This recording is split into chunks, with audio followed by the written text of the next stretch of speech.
Because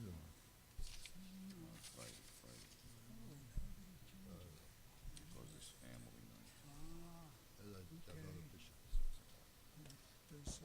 night. Morning. So here we are again. It's been a few weeks.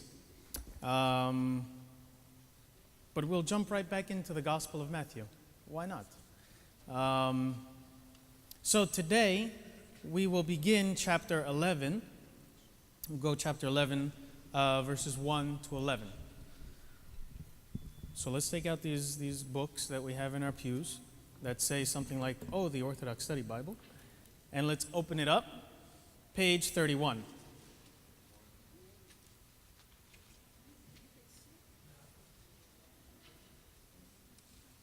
Are we good?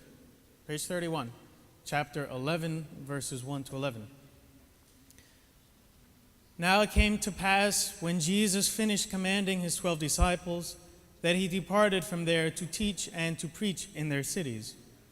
And when John had heard in prison about the works of Christ, he sent 2 of his disciples and said to him, Are you the coming one, or do we look for another? Jesus answered and said to them, Go and tell John the things which you hear and see.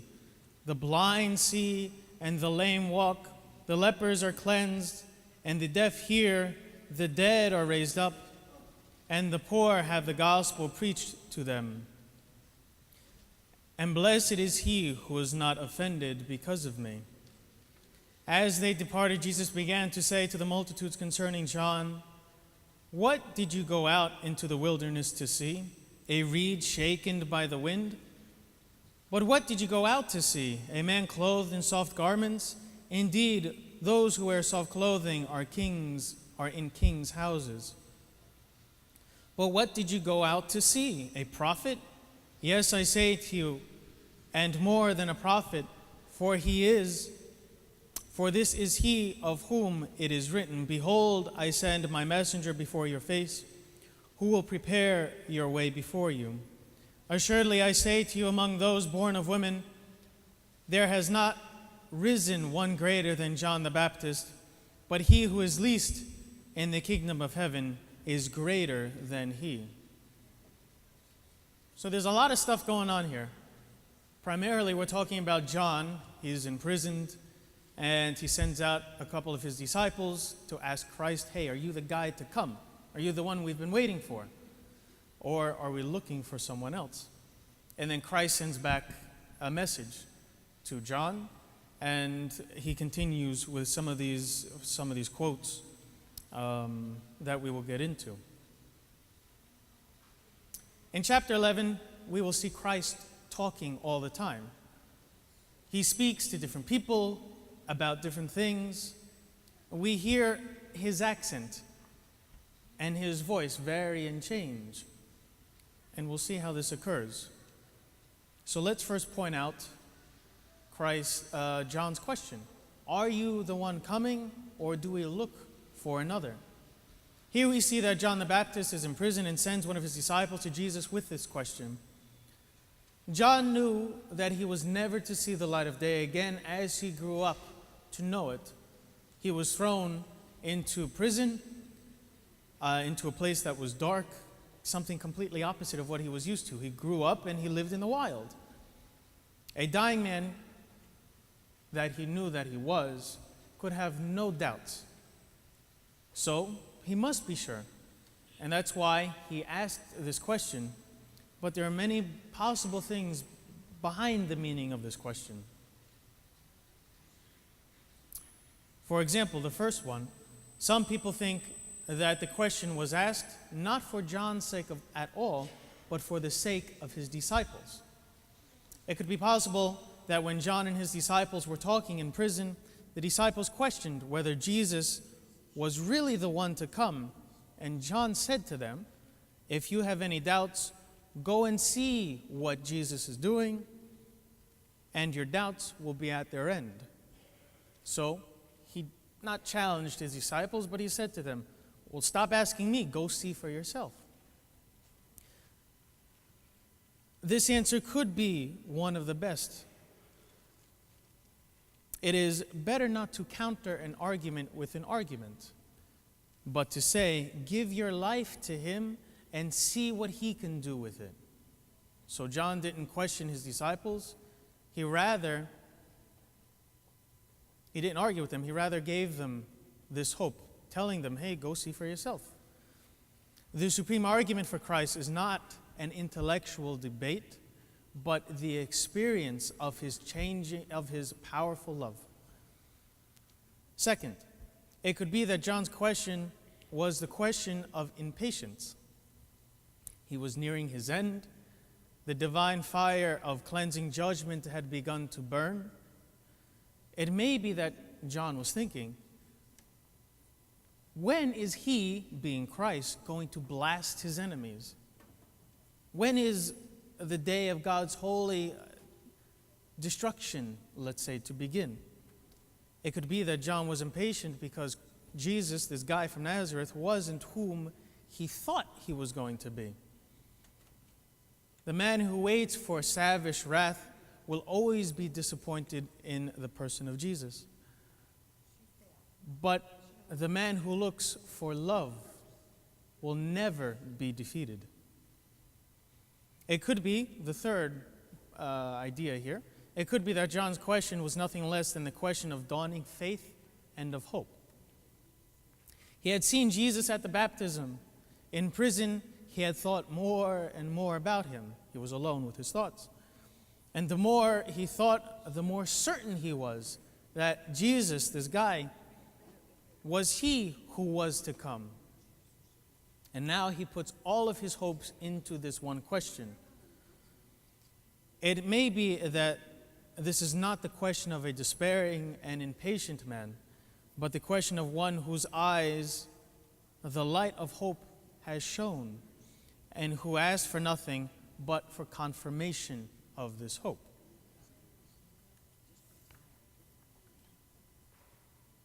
So now we move on, verse 4. Christ's response.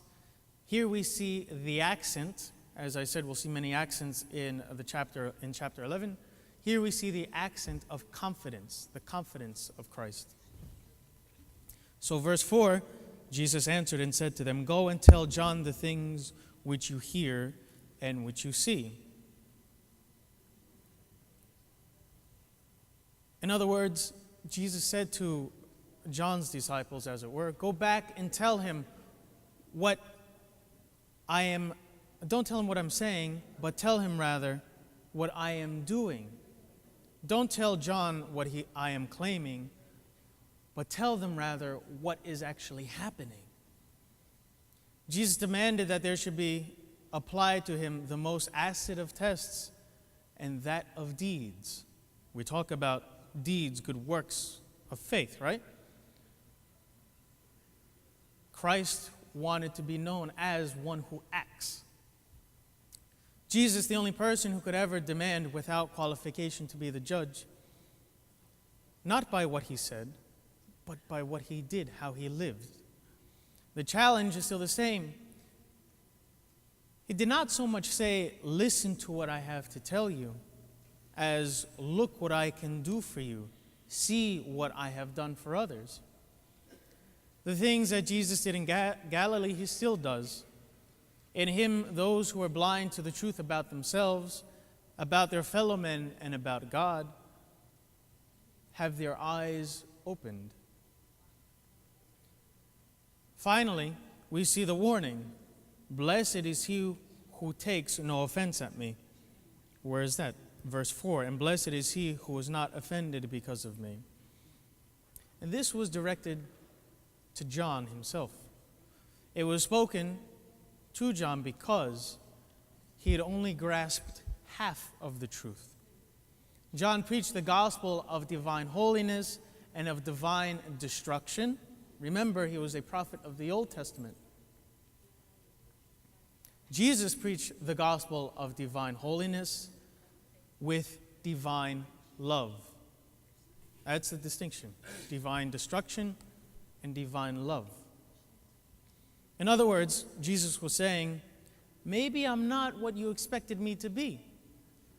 But the powers of evil are defeated not by irresistible power, but by an unanswerable love. Christ came out of his love. He preached love, that extra commandment, love your neighbor as yourself. Sometimes we can be offended at Jesus because he cuts across his ideas of what religion should really be against our own. I mean, who are we to say who Christ is and what he said? All we can do, for myself, of course, all we can do is interpret to the best of our ability and with a full and try to understand through prayer and through our acts and deeds the fullness of love. That is which Christ preached. Now let's move to 11:7. What did you go out into the wilderness to see? Christ asked how many times here? 3 times it seems. But what did you go out to see? What did you go out to see? Christ was asking the people what they went into the wilderness to see when they streamed out to go see John. This can mean 2 things. The phrase, a shaken reed, a reed shaken by the wind, verse 7, was kind of a proverb of the commonest sights, something that is common to see. When the people flocked to John, were they looking for something ordinary? So Christ was saying, why did you go out into the wilderness? Were you going to see something ordinary? The second this could mean is the phrase a shaken reed or a reed shaken could mean a weak vacillator, one who could no more stand forth square into the wind. In other words, reeds, they bend, right? They bend because of the wind. So we can possibly understand this in the sense of someone who can't further stand in the wind. Whatever else the people flocked out into the desert to see, they certainly did not go to see an ordinary person. On the contrary, the people went out to see how extraordinary this person, John, was. Second here, Christ asked, but what did you go out to see? A man in soft garments, verse 8. Such a man would have been a courtier, a person who attends a royal court as a companion or advisor to the king or queen. John certainly was not dressed in these soft, luxurious clothing. So therefore, he was certainly not a courtier. He knew nothing of flattery of the kings. He actually followed, as we try to remember, the dangerous occupation of telling the truth to kings, as opposed to buttering them up. He challenged them, told them the truth, not what they wanted to hear. John was the ambassador of God and not the courtier of Herod. Third, verse 9, Christ again asks, but what did you go out to see? A prophet? And as we have said, a prophet is the man in the confidence of God. A prophet is 2 things. He is a man with a message from God, and he is the man who has the courage to deliver that message. Such was the tremendous tribute of Jesus to John, spoken with the accent of admiration. Now we see the second accent here, admiration. First we see Christ speaking in confidence. Now we see him speaking in admiration. There never had been a greater figure in all of history, and then comes the startling sentence. We see verse 11. This is weird if you look at it. But he who is least in the kingdom of heaven is greater than he. Now repeat that. Assuredly I say to you, among those born of women there has not risen one greater than John the Baptist. But he who is least in the kingdom of heaven is greater than he. Christ is saying that person who is the least in the kingdom of heaven is greater than John the Baptist. That sounds a little weird, doesn't it? How could any of us, being least and lowly servants, be greater than the forerunner who is sitting at Christ's right? Here we see at his left, but that's the icon screen. How can we be greater than the guy who preached and proclaimed the kingdom of heaven is at hand? The reason is, now that Christ came into the world, we see something new and something great. The prophets were great. Their message was precious. But with Jesus, there emerged something still greater, and a message still more wonderful than any of the prophets had told before. I want to read you a quote. C.G. Montefiore, himself a Jew and not a Christian, writes, "Christianity does mark a new era in religious history and in human civilization. What the world owes to Jesus and to Paul is immense.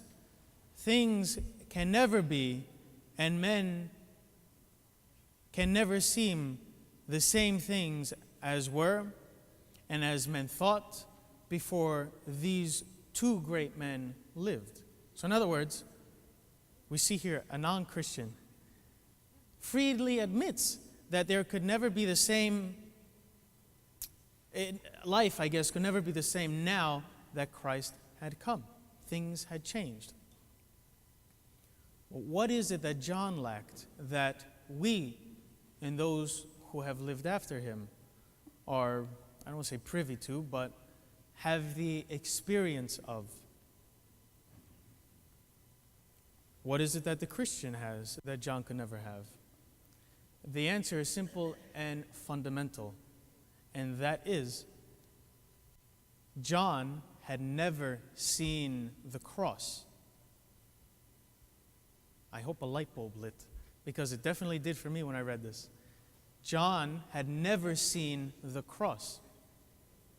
Jesus was still a prophet. He was the Son of God, but he was still preaching. But John wasn't able to experience his sacrifice and his resurrection. Therefore, the one thing that John could never fully understand is the full revelation of the love of God, his sacrifice again. The holiness of God might be known, the justice of God he might declare, but the love of God in all its fullness he could never know. It took Jesus the cross to show men the length, the breadth, the depth, and the height of God's love. The man who has seen the cross has seen the heart of God in a way that no man who lived before the cross could ever see it. So therefore, Christ's statement, "He who is least in the kingdom of heaven is greater than he," is definitely true. John had the destiny which sometimes befalls men. He has the tasks of pointing men to a greatness into which he himself did not enter. John indeed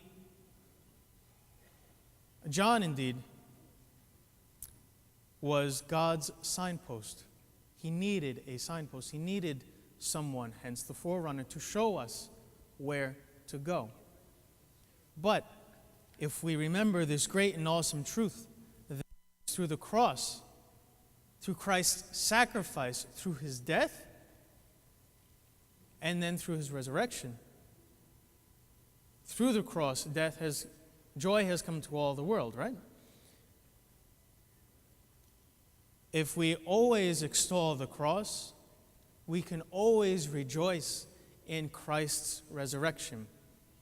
If we sacrifice ourselves anyway, in a way that does not build our egos up, in a way that doesn't necessarily, let's say, make us feel good. We're in the feel-good society, right? If we give something of ourselves without the need or expectation of being praised, then we can ultimately rejoice in Christ's resurrection. Through the cross, joy has come to all the world. Ever blessing the cross, let extol his resurrection. Good morning.